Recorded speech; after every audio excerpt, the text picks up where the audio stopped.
Hello guys, it's me Mommy Chores. For today's vlog, I'm going to show you how to make a playlist using your Android phones, and I'm going to show you how to add videos on that playlist. So without further ado, please watch this.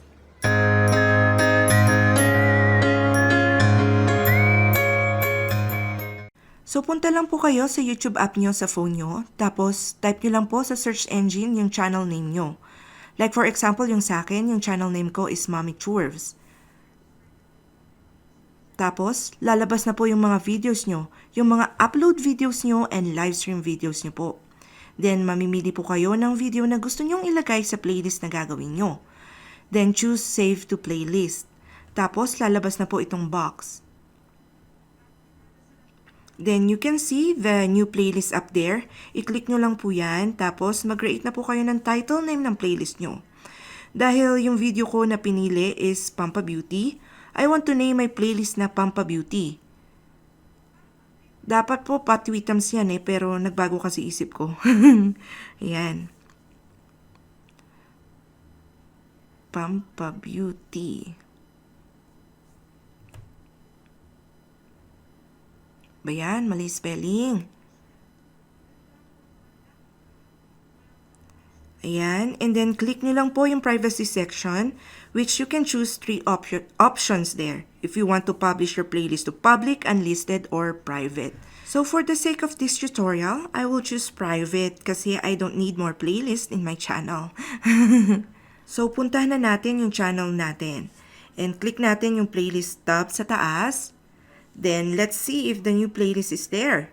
So, ayun, nagmamaganda siya dun. Pwede mo ring i-delete yung playlist dito, ha? Ayan, delete playlist. Ayan.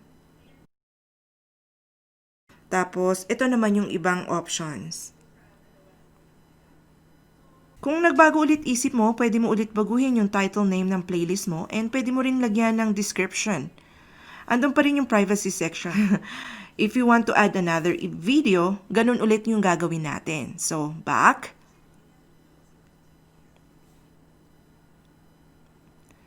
Yan. So, ganun lang din. Save to playlist. Tapos, hanapin mo lang yung playlist na gusto mong ilagay yung video na yon. Then, click. Then, ayun. Added na. Check ulit natin, ha? So, ayan, Pampa Beauty. Ayan, dalawa na daw, oh. Ayan, dalawa na silang nagmamaganda doon. Ang dali lang, di ba? Ngayon, let's talk about the latest YouTube Studio updates. At isa na doon yung playlist features that will be discontinued on October 8. So, punta tayo sa channel natin. Then, sa What's New in Studio section, click mo lang yung See More Studio Updates.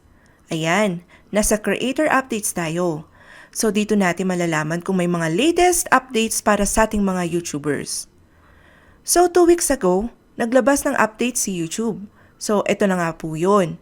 At isa sa updates niya is yung playlist. So, basahin natin ha. Playlist features going away soon.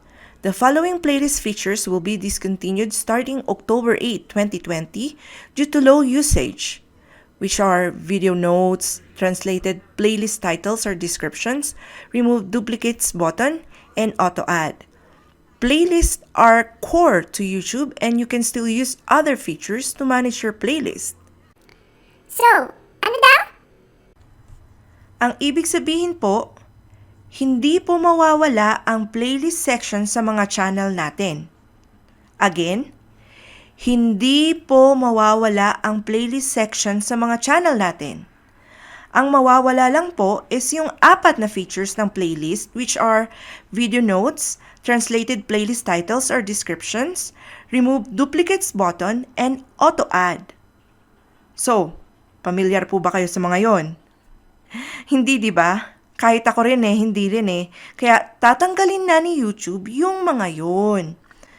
Click natin tong learn more para magka-idea tayo sa mga yon. So yung video notes, this feature allowed you to add private notes to videos within a playlist. yung translated playlist titles or descriptions. This feature allowed you to add your own translation for playlist title and description. Yung pangatlo, remove duplicates button. This button allowed you to remove duplicate videos from a playlist. At yung pang-apat, auto-add. This feature allowed you to set rules to auto-add uploaded videos to a specific playlist. Sabi pa nga ng YouTube, these features were rarely